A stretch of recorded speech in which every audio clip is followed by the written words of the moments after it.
ಎಲ್ಲರಿಗೂ ನಮಸ್ಕಾರ. ನಾನು ನಿಮ್ಮ doctor B K Ram Praveen, Janata Ayurveda Hassan. ಓಂ ನಮಾಮಿ ಧನ್ವಂತರಿಂ ಆದಿದೇವಂ ಸುರಾಸುರೈರ್ವಂದಿತ ಪಾದಪದ್ಮಂ ಲೋಕೆ ಜರಾರುಗ್ಭಯ ಮೃತ್ಯುನಾಶಂ ಧಾತಾರಮೇಶಂ ವಿವಿಧೌಷಧೀನ ಧನ್ವಂತರಿ ರಮಾನಾಥಂ ಸರ್ವರೋಗ ನಿವಾರಕಂ ಆಯುರ್ವೇದ ಪ್ರವರ್ತಾರಂ ವಂದೇ ಪಿಯೂಷದಾಯಕಂ. ಸರ್ವೇ ಜನಾಃ ಸುಖಿನೋ ಭವಂತೋ ಸರ್ವೇ ಸಂತೋ ನಿರಾಮಯಃ. ಓಂ ಶಾಂತಿ ಶಾಂತಿ ಶಾಂತಿ. ವೀಕ್ಷಕರೇ, ಸ್ಟೀರಾಯ್ಡ್ಸ್ ಬಗ್ಗೆ ಇವತ್ತಿನ ಸಂಚಿಕೆಯಲ್ಲಿ ಸವಿವರವಾಗಿ ತಮಗೆ ತಿಳಿಸ್ಕೊಡ್ತೀನಿ. ಯಾಕೆ ಅಂತಂದರೆ ಕೆಲವೊಬ್ಬರು ಈ ಸ್ಟೀರಾಯ್ಡ್ಸನ್ನು ವರ್ಡ್ ಕೇಳಿರ್ತಾರೆ, ಅದ್ರ ಬಗ್ಗೆ ಮಾಹಿತಿ ಹೆಚ್ಚಾಗಿರೋದಿಲ್ಲ. ಸ್ಟೀರಾಯ್ಡ್ ತೊಗೊಂಡಂತೆ, ಔಷಧಿ ತೊಗೊಂಡಂತೆ ಈ ಎಲ್ಲ ಹಲವೊಂದು ಮಾಹಿತಿಗಳನ್ನ ನೀವು ತಿಳ್ಕೊಂಡಿರ್ತೀರ. ಯಾವುದಾದ್ರು ಸ್ಪೋರ್ಟ್ಸ್ ಈವೆಂಟಲ್ಲಿರ್ಬೋದು, ಕ್ರೀಡಾಪಟುಗಳು ಸ್ಟೀರಾಯ್ಡ್ ತೊಗೊಂಡು ಕೆಲವೊಂದು ಸ್ಪರ್ಧೆಗಳಲ್ಲಿ ಗೆದ್ದಿರ್ತಾರೆ, ಕಾಂಪಿಟೇಷನ್ ಗೆದ್ದಿರ್ತಾರೆ. ಅವೆಲ್ಲ ಟಿ ವಿಲಿ ನ್ಯೂಸಲ್ಲೆಲ್ಲ ನೋಡಿರ್ತೀರ. ಇವುಗಳ ಬಗ್ಗೆ ಸವಿವರವಾಗಿ ತಮಗೆ ತಿಳಿಸ್ಕೊಡ್ತೀನಿ. ಸ್ಟೀರಾಯ್ಡ್ಸ್ ಅಂದರೆ ಇದೇನೂ ಅಲ್ಲ, ಇದು ಒಂದು ನಮ್ಮ ಲೈಫ್ ಸೇವಿಂಗ್ ಮೆಡಿಸಿನ್. ಈ ಸ್ಟೀರಾಯ್ಡ್ಸ್ನ ಒಂದು ಸಮರ್ಪಕವಾಗಿ ನಿಯಮಿತ ಒಂದು ಸಮಯದಲ್ಲಿ ಸೇವನೆ ಮಾಡ್ತು ಅಂದರೆ ನಮ್ಮ ಜೀವ ರಕ್ಷಕವಾಗಿ ಕೆಲಸ ಮಾಡ್ತದೆ. ಇವತ್ತು ಈ ಒಂದು ಸಂಚಿಕೆಯಲ್ಲಿ ಸ್ಟೀರಾಯ್ಡ್ಸ್ ಅಂದರೆ ಏನು, ಇದರಲ್ಲಿ ಎಷ್ಟು ವಿಧಗಳಿದೆ, ಇವುಗಳಿಂದ ಏನು ಉಪಯೋಗ ಆಗ್ತದೆ, ಯಾವ ಯಾವ ದುಷ್ಪರಿಣಾಮಗಳಾಗ್ತದೆ, ಹಾಗೂ ಇದರಿಂದ ನಮ್ಮ ಆರೋಗ್ಯವನ್ನು ನಾವು ಯಾವ ರೀತಿ ಕಾಪಾಡ್ಕೋಬೋದು, ಈ ಎಲ್ಲ ವಿಷಯವನ್ನು ಇವತ್ತಿನ ಒಂದು ಸಂಚಿಕೆಯಲ್ಲಿ ಸವಿವರವಾಗಿ ತಮಗೆ ತಿಳಿಸ್ಕೊಡ್ತೀನಿ. ಸ್ಟೀರಾಯ್ಡ್ಸ್ ಅಂತಂದರೆ ಇದೊಂದು ಲೈಫ್ ಸೇವಿಂಗ್ ಮೆಡಿಸಿನ್ ಹಾಗೂ ನಮ್ಮ ದೇಹದಲ್ಲಿರ್ತಕ್ಕಂತಹ ಇನ್ಫ್ಲಮೇಷನ್ಗಳನ್ನ, ಉರಿಯೂತವನ್ನು ಕಡಿಮೆ ಮಾಡ್ತದೆ.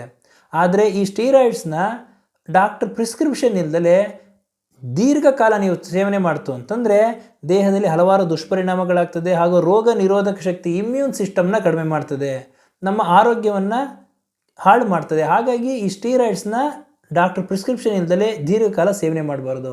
ಹಾಗಾದರೆ ಈ ಸ್ಟೀರಾಯ್ಡ್ಸಲ್ಲಿ ಎಷ್ಟು ವಿಧಗಳಿದೆ ಅಂತಂದರೆ ಪ್ರಮುಖವಾಗಿ 2 ವಿಧಗಳಿದೆ. ಒಂದು ಕಾರ್ಟಿಕೋಸ್ಟೀರಾಯ್ಡ್, ಎರಡನೆಯದು ಅನಬಾಲಿಕ್ ಸ್ಟೀರಾಯ್ಡ್. ಈ ಕಾರ್ಟಿಕೋಸ್ಟೀರಾಯ್ಡ್ಸ್ನ ಮೆಡಿಕಲ್ ಸ್ಟೀರಾಯ್ಡ್ಸ್ ಅಂತ ಕರೀತಾರೆ. ಇದರಲ್ಲಿ ಯಾವ್ಯಾವ್ದು ಬರ್ತದೆ ಅಂದರೆ ಪ್ರಮುಖವಾಗಿ ಪ್ರೆಡ್ನಿಸೆಲಾನ್, ಡೆಕ್ಸಾಮೆಥಾಸೋನ್, ಹೈಡ್ರೋಕಾರ್ಟಿಸಾನ್, ಮೀಥೈಲ್ ಪ್ರೆಡ್ನಿಸೆಲಾನ್ ಈ ಎಲ್ಲ ಔಷಧಿಗಳು ಕಾರ್ಟಿಕೋಸ್ಟೀರಾಯ್ಡ್ಸ್ ಅಂತ ಕರೀತಾರೆ. ಇವುಗಳಿಂದ ಏನು ಉಪಯೋಗ ಅಂತಂದರೆ ಇವುಗಳು ಯಾವ ರೀತಿ ಉಪಯೋಗ ಆಗ್ತದೆ ಅಂತಂದರೆ ಯಾವುದೇ ಒಂದು ಅಲರ್ಜಿ ಇದ್ದರೆ, ಅಸ್ತಮಾ ಇದ್ದರೆ, ಇನ್ನು ಆಟೋ ಇಮ್ಯೂನ್ ಡಿಸಾರ್ಡರ್ಸ್ ಅಂದರೆ ರುಮ್ಯಾಟಾಯ್ಡ್ ಆರ್ಥ್ರೈಟಿಸ್ ಇದ್ದ ಸಂದರ್ಭದಲ್ಲಿ, ಲೂಪಸ್ ಅಂತ ಕರೀತಾರೆ, ಆ ಒಂದು ಸಮಸ್ಯೆ ಇದ್ದ ಸಂದರ್ಭದಲ್ಲಿ, ಇನ್ನು ಕೆಲವೊಂದು ಸ್ಕಿನ್ ಡಿಸಾರ್ಡರ್ಸ್ ಪ್ರಮುಖವಾಗಿ ಎಕ್ಸಿಮಾ, ಸೋರಿಯಾಸಿಸ್ ಇವುಗಳಲ್ಲಿ ಔಷಧಿಯಾಗಿ ಕೆಲಸ ಮಾಡ್ತದೆ. ಹಾಗೂ ಇನ್ಫ್ಲಮೇಟರಿ ಬವೆಲ್ ಡಿಸೀಸ್ ಈ ಒಂದು ತೊಂದರೆಯಲ್ಲಿ ಔಷಧಿಯಾಗಿ ಕೆಲಸ ಮಾಡ್ತದೆ. ದೇಹದ ಇನ್ಫ್ಲಮೇಷನ್ ಕಡಿಮೆ ಮಾಡ್ತದೆ. ಕೆಲವೊಂದು ಕ್ಯಾನ್ಸರ್ಗಳಲ್ಲಿ ಔಷಧಿಯಾಗಿ ಕೆಲಸ ಮಾಡ್ತದೆ.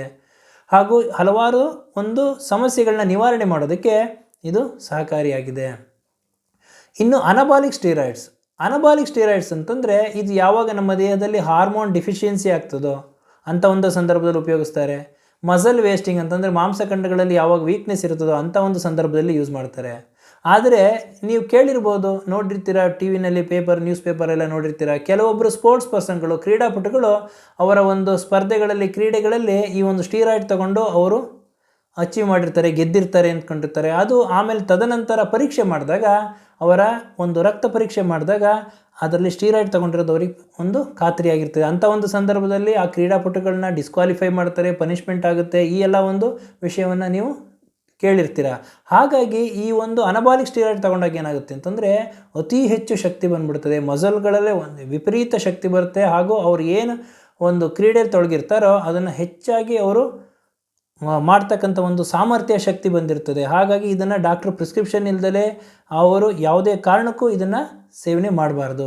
ಹಾಗಾದರೆ ಈ ಸ್ಟೀರಾಯ್ಡ್ಗಳಲ್ಲಿ ಯಾವ ಯಾವ ಸೈಡ್ ಎಫೆಕ್ಟ್ಗಳಿದೆ ಅನ್ನೋ ತಿಳ್ಕೊಳ್ಳೋಣ. ಮೊದಲಿಗೆ ಈ ಕಾರ್ಟಿಕೋಸ್ಟೀರಾಯ್ಡ್ಸ್ ಅಂದರೆ ಮೆಡಿಕಲ್ ಸ್ಟೀರಾಯ್ಡ್ಗಳಲ್ಲಿ ಯಾವ ಯಾವ ಸೈಡ್ ಎಫೆಕ್ಟ್ಗಳಿದೆ ಅನ್ನೋ ತಿಳ್ಕೊಳ್ಳೋಣ. Short term side effect, long term side effect, 2 ರೀತಿಯ ಸೈಡ್ ಎಫೆಕ್ಟ್ಗಳಿದೆ. ಮೊದಲನೇದು ಶಾರ್ಟ್ ಟರ್ಮ್ ಸೈಡ್ ಎಫೆಕ್ಟ್, ಎರಡನೇದು long term side effect. Short term side ಎಫೆಕ್ಟಲ್ಲಿ ನೀವು ದೀರ್ಘಕಾಲ ಈ ಕಾರ್ಟಿಕೋಸ್ಟೀರಾಯ್ಡ್ನ ತಗೋತಾ ಇತ್ತು ಅಂತಂದರೆ ಇನ್ಕ್ರೀಸ್ಡ್ ಅಪಟೈಟ್, ಹೊಟ್ಟೆ ಹಸು ಹೆಚ್ಚಾಗಿ ಆಗ್ತದೆ. ಊಟ ಮಾಡಿರ್ತೀರ, ಮೇಲಿಂದ ಮೇಲೆ ಸೇವನೆ ಮಾಡಬೇಕು ಅಂತ ಅನ್ನಿಸ್ತಾ ಇರ್ತದೆ, ಹಾಗಾಗಿ ಹೆಚ್ಚು ಊಟ ಮಾಡಬೇಕು ಅಂತ ಅನಿಸ್ತದೆ. ಹಾಗೂ ಮೂಡ್ ಸ್ವಿಂಗ್, ಅವರ ಮನಸ್ಸು ಒಂದು ಸ್ಥಿಮಿತದಲ್ಲಿರೋದಿಲ್ಲ, ಮೂಡಲ್ಲಿ ವ್ಯತ್ಯಾಸ ಇರ್ತದೆ. ಸ್ಲೀಪ್ ಡಿಸ್ಟರ್ಬೆನ್ಸ್, ನಿದ್ದೆಯಲ್ಲಿ ವ್ಯತ್ಯಾಸ ಇರ್ತದೆ. ಹಾಗೂ ಅವರ ಶುಗರ್ ಲೆವೆಲ್ ವ್ಯತ್ಯಾಸ ಆಗ್ತಿರ್ತದೆ, ಏರುಪೇರು ಆಗ್ತಿರ್ತದೆ. ಈ ಎಲ್ಲ ಒಂದು ಸೈಡ್ ಎಫೆಕ್ಟ್ಗಳು ಕಾರ್ಟಿಕೋಸ್ಟೀರಾಯ್ಡ್ನಿಂದ ಆಗ್ತದೆ. ಇನ್ನು ಲಾಂಗ್ ಟರ್ಮ್ ಸೈಡ್ ಎಫೆಕ್ಟಲ್ಲಿ ಏನಾಗ್ತದೆ ಅಂತಂದರೆ ವೆಯ್ಟ್ ಗೇನ್, ತೂಕ ಹೆಚ್ಚಾಗ್ತಾರೆ. ತೂಕ ಹೆಚ್ಚಾಗೋದ್ರ ಜೊತೆಗೆ ಅವರ ಒಂದು blood pressure, high blood pressure, ರಕ್ತದ ಒತ್ತಡ ಹೆಚ್ಚಾಗ್ತದೆ. ಇದರ ಜೊತೆಗೆ ಅವರಿಗೆ ಆಸ್ಟಿಯೋಪೋರೋಸಿಸ್, ಮೂಳೆಗಳು ಸವಿತಾ ಬರ್ತದೆ, ಮೂಳೆಗಳು ವೀಕ್ ಆಗ್ತಾ ಬರ್ತದೆ. ಕ್ಯಾಟ್ರಾಕ್ಟ್, ಕಣ್ಣಿನಲ್ಲಿ ಪೊರೆ ಬರಬಹುದು. ಚರ್ಮದಲ್ಲಿ ಆಗ್ಬೋದು, ಚರ್ಮಗಳು ತೆಳುವಾಗ್ತದೆ, ಇನ್ಫೆಕ್ಷನ್ ಆಗ್ತದೆ, ಹಲವಾರು ಸಮಸ್ಯೆಗಳನ್ನ ಅವರು ಎದುರಿಸ್ತಾರೆ. ಹಾಗಾಗಿ ಈ ಒಂದು ಅನಬಾಲಿಕ್ ಸ್ಟೀರಾಯ್ಡ್ಸಲ್ಲಿ ಯಾವ್ಯಾವ ಸೈಡ್ ಎಫೆಕ್ಟ್ಗಳಿರ್ತದೆ ಅಂತಂದರೆ, ಅದರಲ್ಲೂ ಏನಾಗ್ತದೆ ಅಂತಂದರೆ ಅವರಲ್ಲಿ ಬ್ಲಡ್ ಪ್ರೆಷರ್ ಏರುಪೇರಾಗ್ತದೆ, BP ಶುಗರಲ್ಲಿ ಏರುಪೇರಾಗ್ತದೆ, ಲಿವರ್ ಡ್ಯಾಮೇಜ್ ಆಗ್ಬೋದು, ಹೃದಯಕ್ಕೆ ಸಮಸ್ಯೆ ಆಗ್ಬೋದು, ಮೂಡ್ ಸ್ವಿಂಗ್ ಆಗಬಹುದು, ಹಾಗೂ ಅವರಲ್ಲಿ ಈ ಒಂದು ಇನ್ಫರ್ಟಿಲಿಟಿ ಸಮಸ್ಯೆ ಬರಬಹುದು. ಈ ಎಲ್ಲ ಒಂದು ಸೈಡ್ ಎಫೆಕ್ಟ್ಗಳು ಅನಬಾಲಿಕ್ ಸ್ಟೀರಾಯ್ಡ್ಗಳಿಂದ ಆಗ್ತದೆ. ಹಾಗಾದರೆ ಇದನ್ನು ಇವಾಗ ಸೇವನೆ ಮಾಡ್ತಿರ್ತೀರ, ಸಡನ್ನಾಗಿ ಬಿಟ್ಬಿಡ್ಬೇಕಾ? ಆ ಥರ ಬಿಡಬಾರ್ದು. ಯಾವುದೇ ಕಾರಣಕ್ಕೂ ಸ್ಟೀರಾಯ್ಡ್ಗಳನ್ನ ನೀವು ಸೇವನೆ ಮಾಡ್ತಾ ಇದ್ದಂದರೆ ಡಾಕ್ಟ್ರ್ ಅವರು ಟೇಪರಿಂಗ್ ಡೋಸಲ್ಲಿ ಕೊಡ್ತಾರೆ. ಅಂತಂದರೆ ಯಾವುದೇ ಕಾರಣಕ್ಕೂ ಈ ಔಷಧಿಗಳನ್ನ ಸಡನ್ನಾಗಿ ನಿಲ್ಲಿಸಬಾರ್ದು, ಕ್ರಮೇಣ ಕಡಿಮೆ ಮಾಡ್ತಾ ನಿಲ್ಲಿಸಬೇಕಾಗ್ತದೆ ಒಂದು. ಹಾಗೂ ಡಾಕ್ಟ್ರ್ ಪ್ರಿಸ್ಕ್ರಿಪ್ಷನ್ ಇಲ್ಲದರೆ ಇದನ್ನು ಸೇವನೆ ಮಾಡಬಾರ್ದು.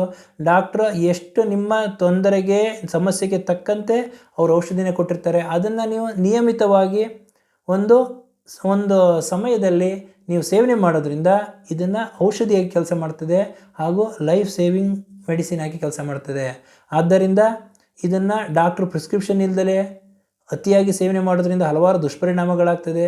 ಆದ್ದರಿಂದ ಇವತ್ತಿನ ಒಂದು ಸಂಚಿಕೆಯಲ್ಲಿ ಸ್ಟೀರಾಯ್ಡ್ ಅಂದ್ರೇನು, ಅದನ್ನು ಉಪಯೋಗಿಸೋದ್ರಿಂದ ಏನು ಉಪಯೋಗಗಳಿದೆ, ದುಷ್ಪರಿಣಾಮಗಳೇನು, ಈ ಎಲ್ಲ ವಿಷಯವನ್ನು ತಮಗೆ ಸವಿವರವಾಗಿ ತಿಳಿಸ್ಕೊಟ್ಟಿದ್ದೀನಿ. ನನ್ನ ಈ ವಿಡಿಯೋ ತಮಗೆ ಇಷ್ಟವಾಗಿದ್ದಲ್ಲಿ ಲೈಕ್ ಮಾಡಿ, ಶೇರ್ ಮಾಡಿ ಹಾಗೂ ನನ್ನ ಎಲ್ಲ ಮುಂದಿನ ವಿಡಿಯೋಗಳಿಗಾಗಿ ಸಬ್ಸ್ಕ್ರೈಬ್ ಮಾಡಿ. ಧನ್ಯವಾದಗಳು.